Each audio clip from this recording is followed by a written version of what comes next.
민수기 5장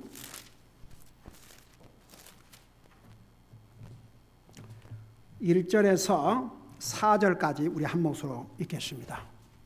1절에서 4절까지입니다. 민수기 5장 1절에서 4절까지.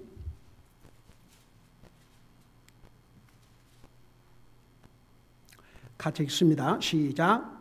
주께서 모세에게 말씀하여 이르시되 이스라엘 자손에게 명령하여 그들이 나병 환자와 유출이 있는 자와 누구든지 죽은 자들로 인해 더럽게 된 자를 다 진영 밖으로 내보내게 하라.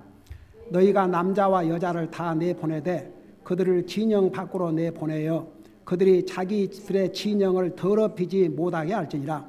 내가 그들의 진영 한가운데 거하느니라 하시매 이스라엘 자손이 그와 같이 행하여 그들을 진영 밖으로 내보내었으니 곧 주께서 모세에게 이르신 대로 이스라엘 자손이 행하였더라. 아멘. 기도하겠습니다. 사랑의 아버지 하나님, 우리를 구원하시고 오늘도 주님을 예배하고 섬길 수 있게 하시고 이 시간에는 주님의 존귀하신 말씀을 들을 수 있는 이런 기회를 주셔서 감사드립니다. 말씀을 전할 이 종을 주의 성령님께서 도구로 사용하여 주시옵소서. 감사합니다. 사랑합니다. 예수님의 이름으로 감사 기도드리옵나이다. 아멘. 앉으시기 바랍니다. 민수기 5장에 제목을 붙인다면 부정함, 더러움이죠. 부정함과 배상 그리고 질투에 대한 법들을 기록하고 있습니다. 그래서 민수기 5장에는 특별히 나병 환자, 그러니까 문둥병이죠. 나병 환자와 유출이 있는 자와, 그러니까 몸에서 피가 계속 나오는 자, 죽은 자들로 인해 자기를 더럽힌 자는 이 텐트 진영 밖으로 내보내라 그랬습니다. 그 이유가 뭐냐 그러면 방금 우리 읽은 3절 마지막 부분에 보면 내가 그들의 진영 한가운데 거하느니라 하시매. 그래서 거룩하신 하나님이 그 진영에 함께 계시기 때문에 자기를 더럽힌 자를 일단 진영 밖으로 내보내라고 했습니다.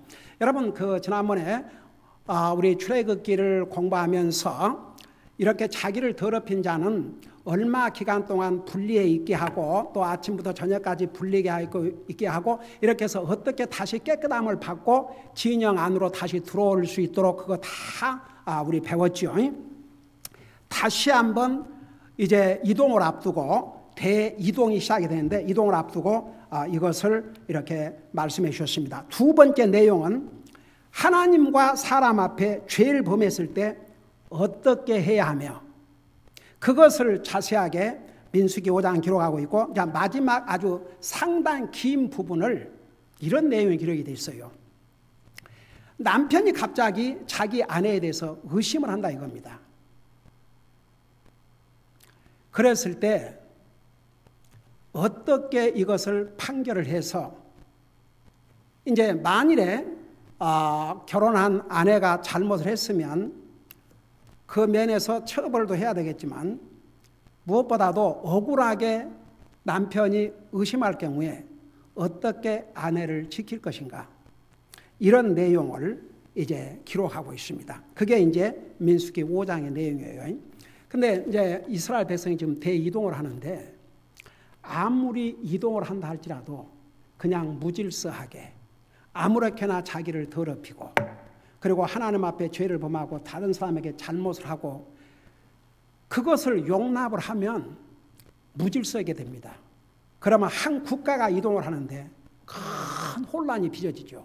그리고 더더구나 아무리 이동 중에 있고 아직 정착되지 않는 삶을 살고 있지만 만일에 결혼한 아내가 부정한 일을 한다든지 이런 것이 만일에 일어난다면 어떻게 되겠습니까?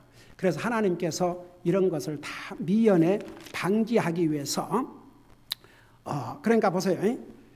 참 하나님께서 얼마나 우리 인간 사이에 관심을 갖고 계시다는 거.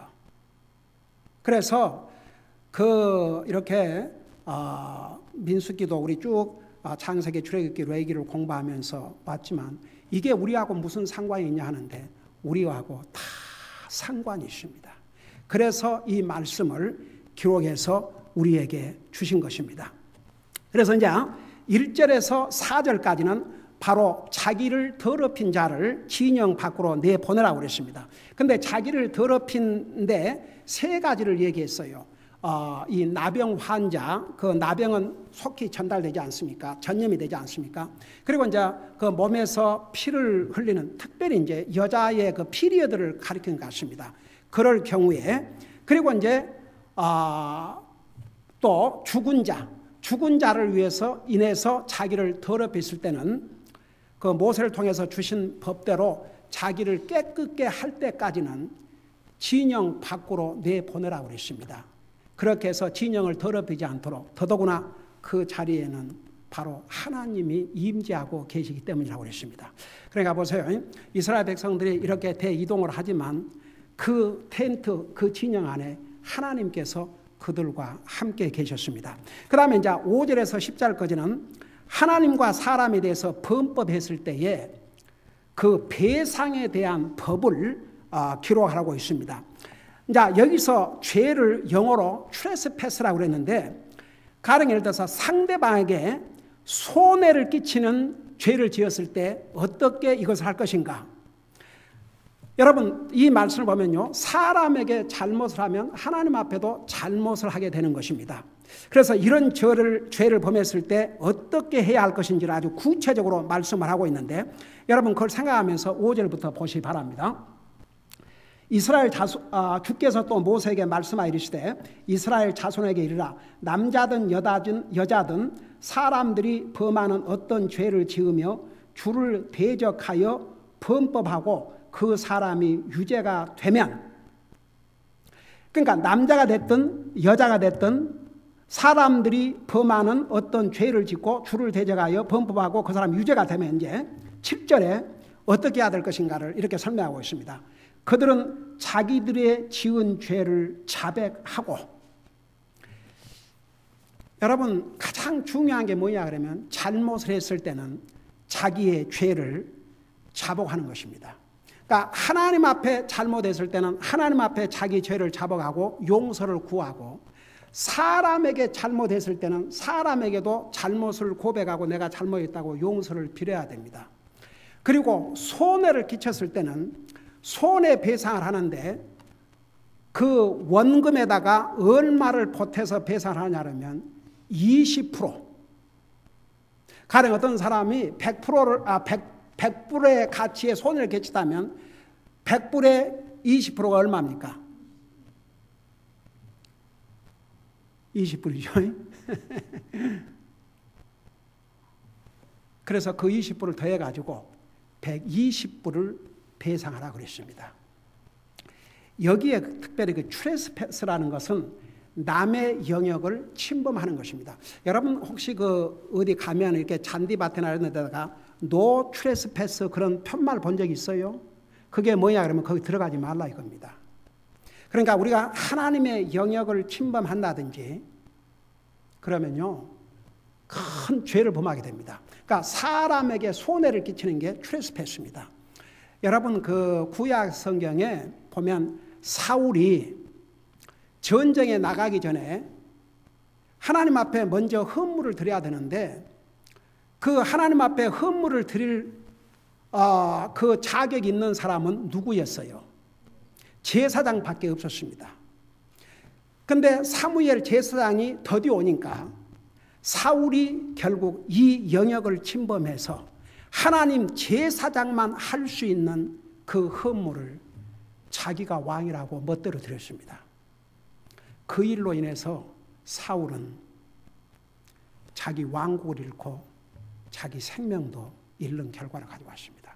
그래서 하나님의 영역을 침범한다든지 다른 사람의 영역을 침범한 것은 트레스패스, 죄라고 했습니다. 그래서 여러분 그 이스라엘 백성들이 대이동을 하는데 자기가 챙기기도 바쁠 거 아닙니까? 그렇다고 해서 남이 거 슬쩍 갖고 가본다든지 그런 도적질하기가 얼마나 쉬운 상황이 있습니까?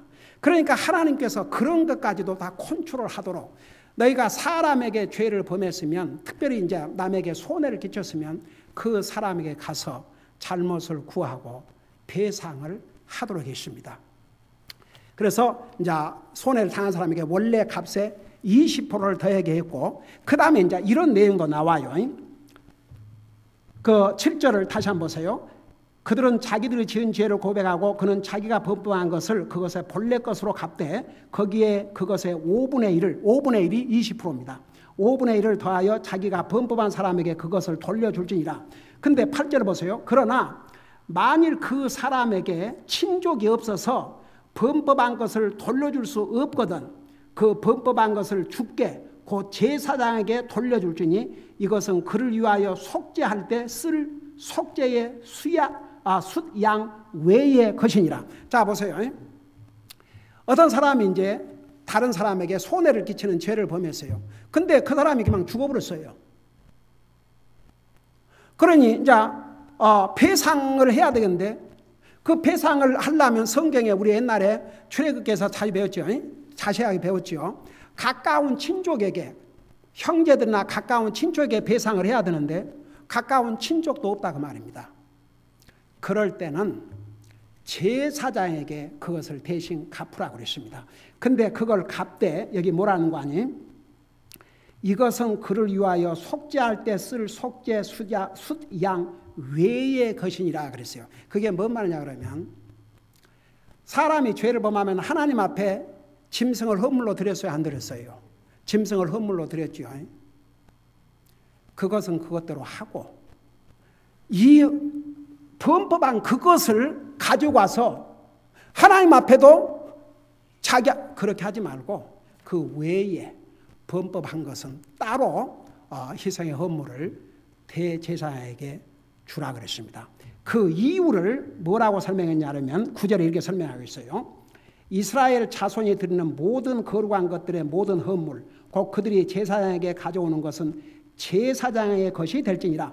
각 사람이 거룩하게 구별한 것들을 제사장의 것이 되리니 곧 어떤 사람이 제사장에게 주는 것은 무엇이든지 그의 것이 되리라.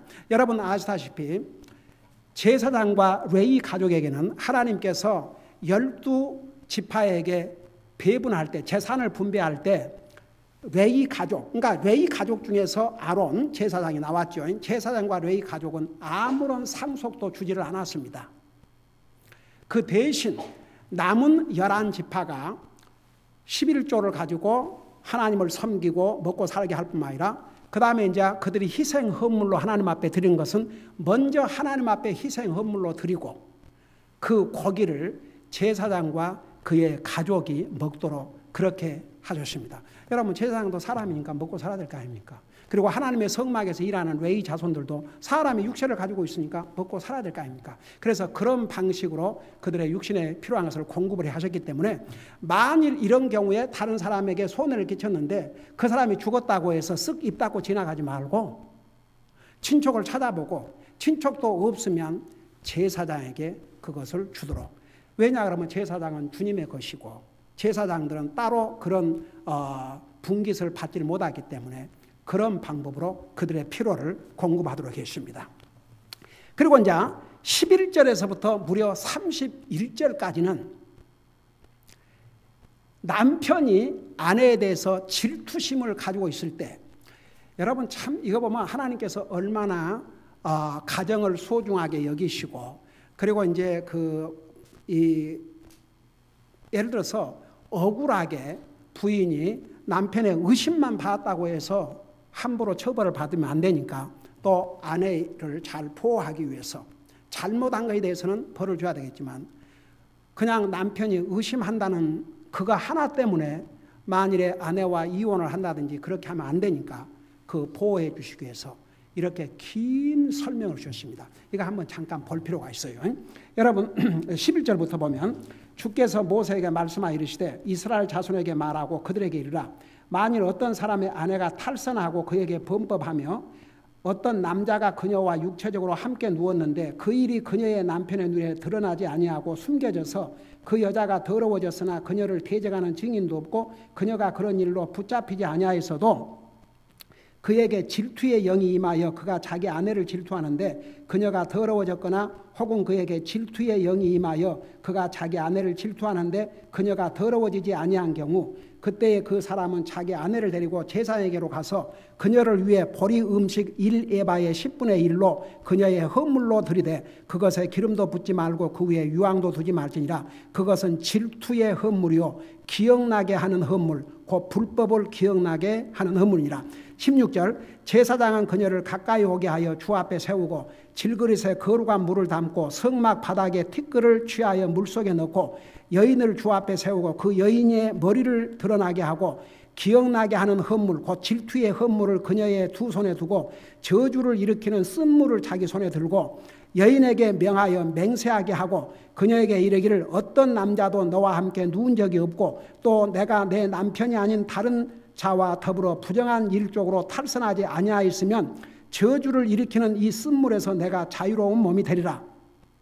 그래서 이렇게 테스트를 한 다음에 그런 잘못이 없는데 그냥 남편의 질투만을 가지고 버림을 당하거나 그러면 안 되니까 그런 테스트를 제사장 앞에서 하되 만일에 거기에서 아무런 테스트에 이제 그런 없으면 이제 자유롭게 된다고 그랬어요. 그 다음에 보세요. 20절에 그러나 내가 내 남편이 아닌 다른 자에게로 탈선하여 내 남편이 아닌 다른 자 어떤 자와 함께 누워 내 몸을 더럽혔으면 제사장이 그 여인에게 명하여 저주의 맹세를 하게 하고 그 여인에게 말하기를 주께서 내 넓적다리를 썩게 하고 내 배를 붓게 하사 너를 내 백성 가운데서 저주거리와 맹세거리가 되게 하시기를 원하노라. 저주를 일으키는 이 물이 내 창자에 들어가서 내 배를 붓게 하고 내 넓적다리를 썩게 하리라 할 것이요 그 여인은 아멘 아멘 할지니라. 23절 제사장은 이 저주의 말들을 책에 쓰고 그 쓴물로 그것들을 지우고 여인으로 하여금 저주를 일으키는 그 쓴물을 마시게 할지니 저주를 일으키는 그 물이 그녀에게 들어가서 쓰게 되리라. 그 뒤에 제사장은 그 여인의 손에서 질투 헌물을 취하여 그 헌물을 주 앞에서 흔들고 제단 위에 들이대 그 헌물 중에서 그것에 기념물로 한 움큼을 취하여 제단 위에서 태우고 그 뒤에 여인으로 하여금 그 물을 마시게 할지니라. 그가 그녀로 하여금 그 물을 마시게 한 뒤에 만일 그 여인이 몸을 더럽혀 자기 남편에게 범법하였으면 저주를 일으키는 그 물이 그녀에게로 들어가서 쓰게 되어 그녀의 배가 부으며 그녀의 넓적다리가 썩으리니 그 여인이 자기 백성 가운데서 저주거리가 될 것이니라. 28절 그러나 그 여인이 몸을 더럽히지 아니하고 정결하면 해를 받지 아니하고 씨를 수태하리라. 그래서 하나님께서 여러분 이스라엘 나라는 아직 국가로서 이렇게 정립이 안 됐습니다. 지금 국가가 대이동을 하고 있습니다. 여기에서 바로 질서를 잡아주지 아니하면 그들이 하나님께서 약속한 가나안 땅에서 어떻게 될지 모릅니다. 여러분 가나안 땅을 왜 하나님께서 심판하시고 이스라엘 백성들에게 그 가나안 땅을 주신 줄 아십니까? 옛날 우리 창세기 배울 때 자세하게 배웠어요. 그 이유가 뭐라고 그랬어요?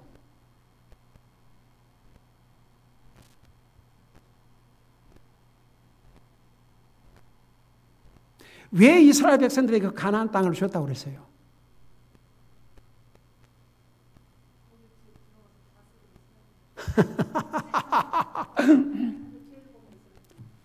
여러분 그 가나안 땅 7나라가 살았는데 그들이 범한 악이 그야말로 하늘을 치솟아 올랐어요.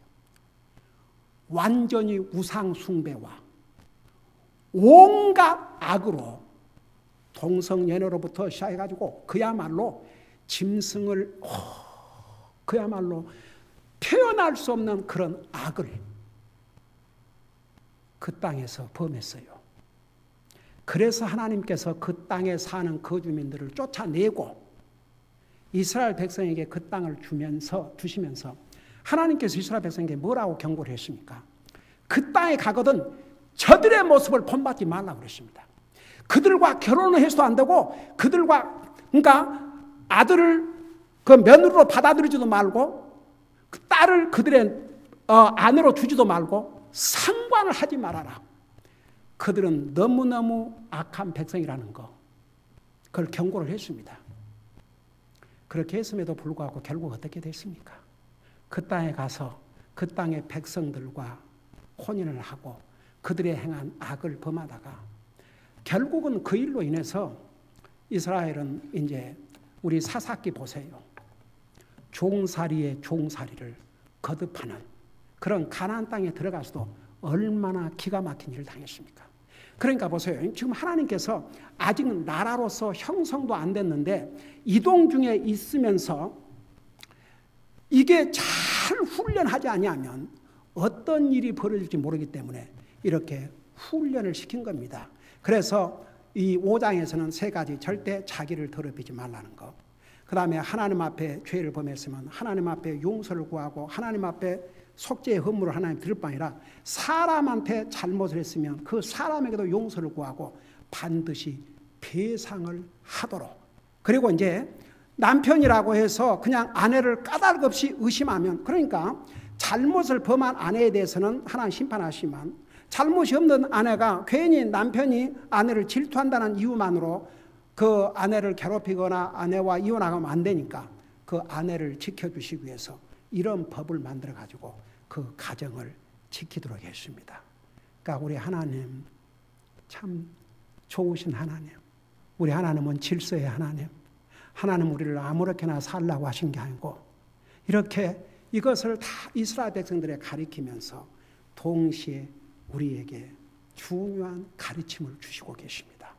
첫째가 뭐냐 그러면 성경은 우리 자신을 세상에 물들지 않도록 우리를 자기를 지키라고 그랬습니다.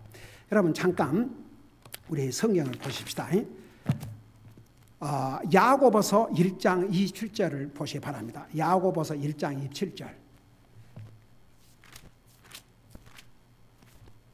그래서 우리가 배워야 될 첫째 교훈은 우리도 우리 자신을 지켜야 됩니다. 깨끗하게. 세상으로부터 우리를 지켜야 됩니다. 야고보서 1장 27절에는 이런 말씀이 있습니다.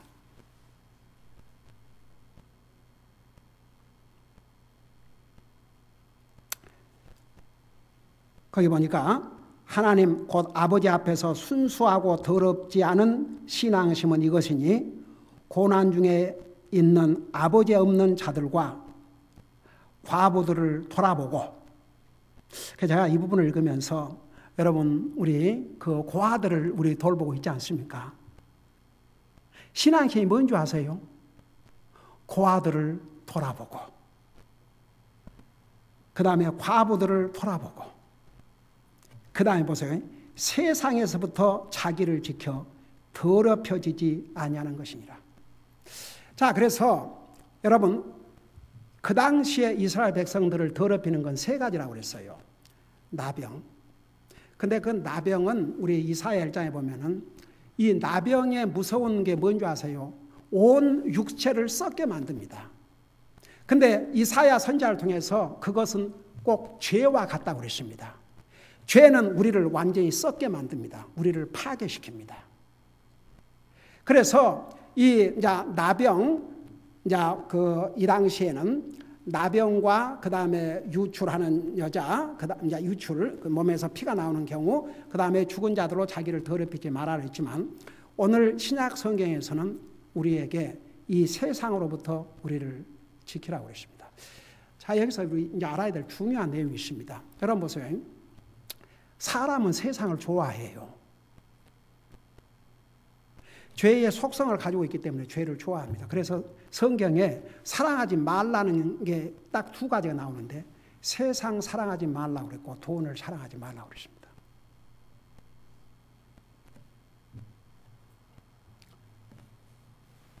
그러면 도대체 왜 세상을 사랑하지 말고 세상으로부터 우리를 지키라는 의미가 뭐인가? 그래도 그걸 알아야 될 거 아닙니까? 그러면 이 세상 유니버스를 가리킨 게 아닙니다. 자연 만물을 가리킨 게 아닙니다. 세상의 시스템을 가리킵니다. 세상의 시스템. 그 세상의 시스템이 뭔지 아세요? 세상의 조직은요, 하나님을 대적하고 하나님의 말씀을 대적하는 것입니다. 제가 지난번에 우리 유수 리트리트에 대해서 우리 며느리가 될 우리 승희가 이제 돌아가면서 간증을 하는데 뭔 간증을 했냐 그러면 자기가 예수님을 믿게 된 동기를 얘기하면서 그 참 듣기 힘든 얘기를 했어요. 뭔 얘기를 하냐 그러면 자기는 예수님 믿기 전에 세상이 두려웠답니다. 세상이 무서웠답니다. 그래서 젊은이들은 세상을 무서워하고 세상을 좋아하거든요. 근데 성경을 읽다가 너희가 세상에서 환난을 당하나 힘을 얻으라, 용기를 얻으라, 두려워 말라는 얘기죠. 예수님께서 하신 말씀이에요. 내가 세상을 이기었노라.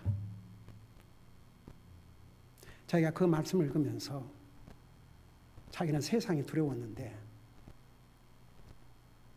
세상을 이길 수 있는, 세상을 두려워하지 않고 살 수 있는 길이 바로 예수님이라는 사실. 그래서 제가 참 마음이 깊었습니다.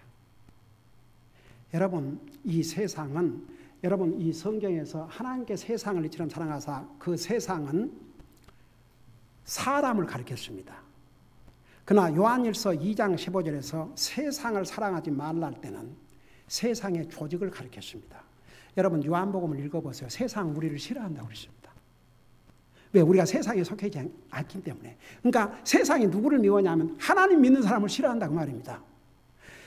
예수님께서 세상이 나를 미워하면 내가 세상에서부터 온 게 아니고 하늘부터 왔고 너희를 세상은 미워할 것이라 이겁니다. 왜? 너희는 세상에 속하지 않고 나에게 속해 있기 때문에. 세상은 우리의 친구가 될 수 없습니다. 여러분 보세요. 야고보서 4장 4절에 가늠하는 남자들이여 가늠하는 여자들이여 세상과 친구가 되는 것이 하나님과 원수가 된다고 그러는데 거기에 가늠은 남녀 관계를 가리킨 게 아니고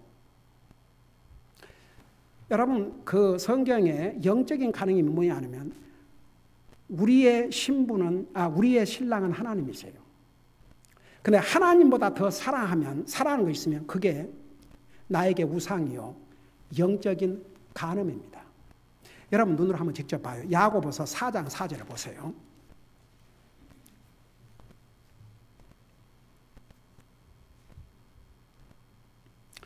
자, 거기 보니까 4장 4절에 너희 간음하는 남자들과 간음하는 여자들아. 그게 영적인 간음인 것을 어떻게 하느냐? 바로 그 다음에 이렇게 써요. 세상과 친구가 되는 것이 하나님을 대적하는 것인 줄을 너희가 알지 못하느냐. 그러므로 누구든지 세상의 친구가 되고자 하는 자는 하나님의 원수가 되느니라. 그래서 이게 여러분 잘 이해하셔야 됩니다. 이 세상은 하나님을 대적합니다. 하나님 말씀을 대적합니다. 하나님 믿는 사람을 절대 좋아하지 않습니다. 근데 이런 세상을 좋아하면 마치 남편이 있는 아내가 다른 남자를 좋아하는 것 같이 그렇게 됩니다. 그래서 세상과 친구가 되고자 하는 자는 하나님과 원수가 되는 것이라고 그랬습니다. 여러분 그러니까 세상은 우리의 친구가 될 수 없습니다. 세상은 우리의 적이 돼야 됩니다. 우리는 하나님이 친구고 하나님의 자녀들이고 우리는 거룩한 백성들이고 세상으로부터 우리가 예수님을 영접하면서 세상으로부터 분리가 됐습니다. 우리는 세상에 속한 자들이 아닙니다. 하나님에 속한 하나님의 백성들입니다. 우리가 이 땅에 살고 있지만 우리의 시민권은 하늘에 있다고 했습니다. 그래서 이제 이걸 아주 쉽게 설명할게요. 그러면 어떻게 이 세상의 시스템으로부터 우리를 지킬 것인가? 잘 들어봐요. 이것이 아주 중요합니다. 우선 보세요. 세상은 우리의 영적인 삶을 방해하고 하나님을 예배하고 섬기고 하나님과의 관계를 방해시키는 것이 세상입니다. 그러면 이 세상에 물들지 않기 위해서는 어떻게 해야 되냐? 첫째는 하나님과의 관계를 절대 손상시키면 안 됩니다. 세상은 나와 여러분이 하나님과 갖고 있는 이 관계를 해치는 것입니다. 그러면 그걸 해치지 않게 살려면 우리의 삶에 두 가지가 필요합니다.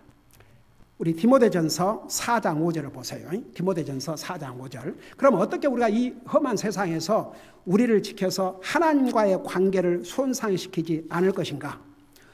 자, 그렇게 하려면 우리를 깨끗하게 해야 돼. 우리를 세상으로 지켜야 되는데 그 방법이 뭐냐? 디모데전서 4장 5절을 보시 바랍니다.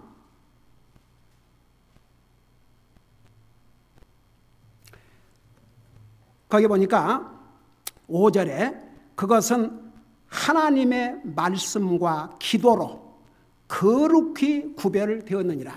보세요. 우리를 깨끗하게 하는 것은 기도와 말씀이라고 그랬습니다. 그래서 우리가 매일 삶 속에서 기도로 하나님과 커뮤니케이션을 하고 그분의 말씀을 들음으로 하나님과의 관계를 손상시키면 안 됩니다. 자, 보세요. 세상에서부터 우리를 지키란 말이 그거예요. 세상은 우리를 그거 못하게 합니다. 하나님과 기도의 삶, 하나님의 말씀의 삶, 이것을 방해합니다. 하나님과 관계를 방해합니다. 세상을 좋아하다 보고 세상과 어울리다 보면 하나님과 기도하고 말씀하고 이런 시간을 가질 수가 없습니다. 그거의 세상이 하는 일입니다. 사탄은 보세요. 사탄은 이 세상의 시스템을 이용을 해가지고 하나님과 우리 사이를 자꾸 멀어지게 합니다. 그러면 우리를 세상으로부터 지키기 위해서는 기도와 말씀의 삶을 매일 삶 속에 살아야 됩니다. 기도해야 됩니다. 말씀을 읽어야 됩니다. 그렇게 해서 우리를 이 세상을 깨끗하게 해야 됩니다. 그것이 우리를 깨끗하게 하는 길입니다. 그렇게 해서 하나님과 나와의 관계를 절대 손상시키는 일을 허락해서는 안 됩니다. 여러분 뭐 다른 면에서 무슨 뭐 그런다고 해서 여러분 솔직히 말해서 우리가 세상에 별걸 다 있잖아요. 그런다고 해서 무슨 금욕주의, 뭔주의 그래갖고 이것도 하지 말고 저것도 하지 말고 no. 우리 육신을 갖고 있기 때문에 때로는 맛있는 것도 먹고 싶고 세상에 좋은 거 있으면 갖고 싶고 그럴 수도 있어요. 근데 그런 것에다가 포커스를 막 그런 걸 안 하려고 그러다 보면은 더 유혹을 받아요. 그것은 이기는 길이 아닙니다. 지는 길입니다. 어떤 사람이 술을 끊으려고 그 술 끊는다가 매달리면 더 유혹을 받아서 더 알코올 중독자가 됩니다. 어떤 사람이 알코올 중독자가 되어 있다가 왜 그걸 끊는 줄 아세요? 예수님을 발견한 다음에 너무 좋은 것을 발견해갖고 그걸 잊어버려요. 그러니까 우리가 보세요. 우리는 이 세상으로부터 엄청난 영향을 받고 삽니다. 그런 세상에서 어디에다가 포커스를 맞추면 하나님과 나 사이를 데미지지 않도록 매일 기도와 말씀을 통해서 하나님과의 관계를 손상시키지 않으면 우리는 이 세상의 영향으로부터 우리를 지킬 수가 있습니다. 두 번째는 하나님을 예배하고 섬기는 일에 방해를 받지 말아야 됩니다. 여러분 우리가 구원받은 하나님의 자녀로서 해야 될 가장 중요한 일이 뭐냐면 하나님을 예배하고 섬기는 일입니다. 사탄은 이것을 못하게 방해를 합니다. 세상의 시스템은 이것을 방해를 합니다. 그럼에도 불구하고 우리는 계속 주님을 예배하고 섬기는 삶을 살다 보면 이 세상의 영향으로부터 우리를 지키게 됩니다. 제가 이런 얘기를 해도 진희 자매가 이해하시길 바랍니다. 지난번에 우리 진희 자매가 이 마약 이걸 끊은 지가 10주년 됐다고 그랬던가? 그 절대 쉬운 일 아닙니다. 제가 옛날 상담학을 공부할 때 중요한 상담 중에 하나가 이 드럭 에딕, 알코올 에딕 상담하는 일이었습니다. 어떤 사람은 1년, 2년을 끊었다가 다시 돌아갑니다. 왜 그런 줄 아세요? 붙잡을 게 없으니까. 근데 우리 안에 계시는 성령님은 이 세상의 어떤 유혹보다도 더 강합니다. 우리 연약합니다. 우리 잘못하고 실수하고 또 세상의 영향을 우리가 전혀 안 받을 수는 없습니다. 세상을 살다 보니까. 근데 이것만 분명하고 살면 됩니다. 매일 기도와 말씀, 무슨 상황에서도 하나님을 예배하고 섬기는 이것만큼은 절대 영향받지 않도록 딱 지키고 살면 안전합니다. 여러분, 이스라엘 백성들에게 왜 그런 줄 아십니까? 너희들이 몸을 더럽혔으면 진영을 떠나라고 그랬습니다. 왜? 거기에는 내가 함께하기 때문에. 나와 여러분 속에 누가 계십니까? 성령님이 사십니다. 거룩하신 하나님이 우리와 함께 사십니다. 그래서 우리는 이 세상으로부터 우리를 지켜야 되는데, 세상으로부터 지킨다는 게 다른 게 아니고 기도와 말씀을 통해서 계속 주님과의 관계를 잘 유지하고 하나님을 예배하고 섬기는 일을 통해서 사탄의 이 세상의 방해로부터 우리가 우리 자신을 지키는 것입니다. 그것만 똑바로 하면 아무리 우리가 이 세상에 살지만 하나님과 관계, 우리 영적인 삶 결코 파괴되는 일 없습니다. 여러분, 이스라엘 백성들이 범죄한 다음에 사무엘이 뭐라는 줄 아십니까? 너희들이 이 악을 행했지만 그러나 하나님을 섬기는 일에서는 절대 돌이키지 말라고 그랬습니다. 그래서 이스라엘 백성들이 많은 죄를 범했음에도 불구하고 하나님께서 그래도 항상 이스라엘 백성들 가운데서 신실한 하나님의 백성들이 있었는가 아세요? 여러분, 엘리야 시대에 자기밖에 없을 줄 알았는데 아직도 바알에게 무릎을 꿇지 않는 신실한 하나님의 백성들이 3,000명이나 있다고 그랬습니다.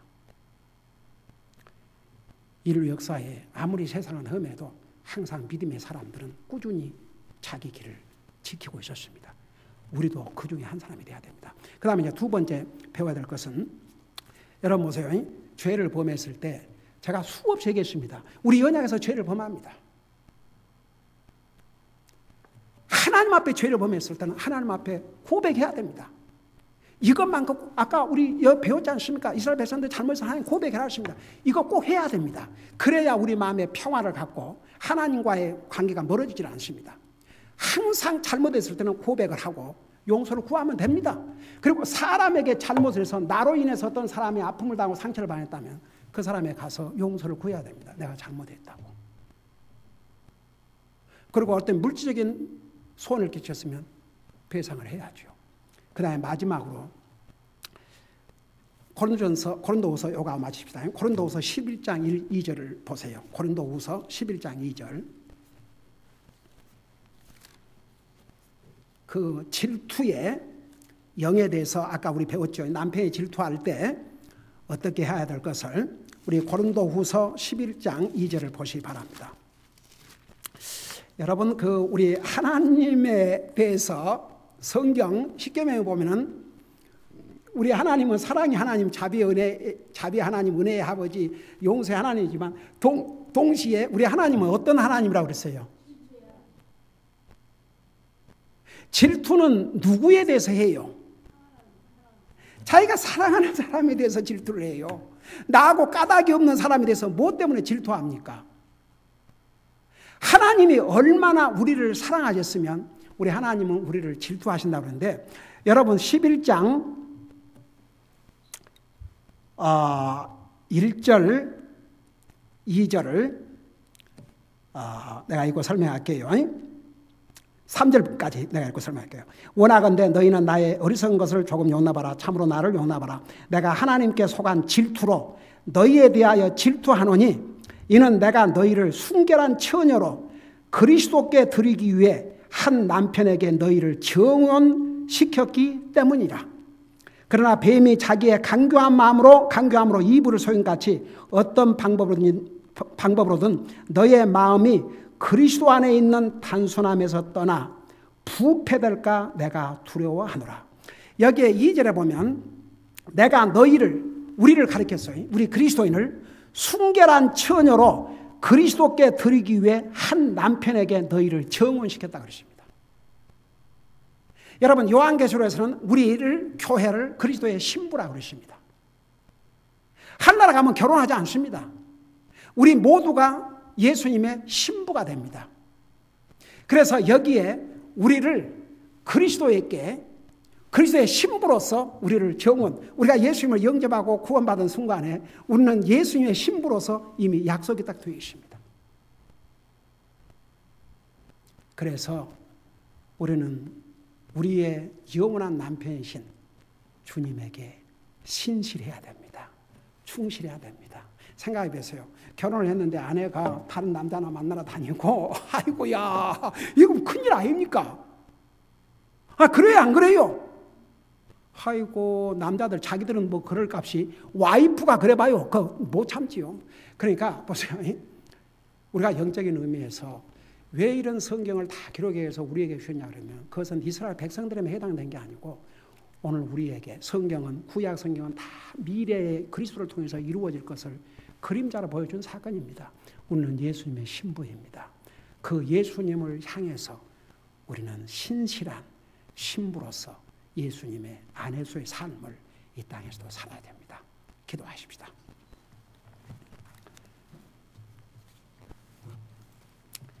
오늘 이 말씀을 생각하면서 우리 기도하는 시간을 갖겠습니다.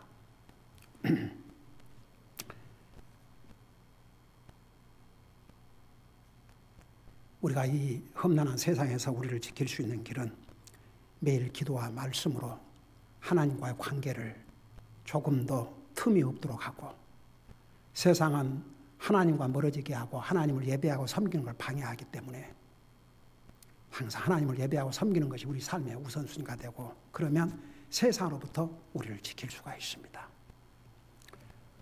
우리가 연약해서 잘못했을 때는 하나님 앞에 항상 고백하고 우리는 그리스도의 신부로서의 끝까지 주님 앞에 신실하게 해달라고 우리 하나님 앞에 간절히 기도하는 시간을 갖겠습니다. 기도하십니다.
사랑의 아버지 하나님, 오늘 주신 말씀 우리 마음속에 간직하고 정말 이 험난한 세상에서 어떤 상황에서도 주님과 우리와의 관계를 손상시키는 일이 없도록 이 사람으로부터 우리를 잘 지키게 하시고 우리는 주님의 신부라는 거 잊지 말고 이 험난한 세상에 살지만 주님 앞에 신실한 그리스도인으로서 마지막까지 충성을 다할 수 있도록 우리의 삶을 인도해 주시옵소서. 이 험난한 세상 가운데서 계속 주님의 백성들을 지키시고 보호하여 주시옵소서. 감사합니다. 사랑합니다. 예수님의 이름으로 감사 기도드리옵나이다. 아멘.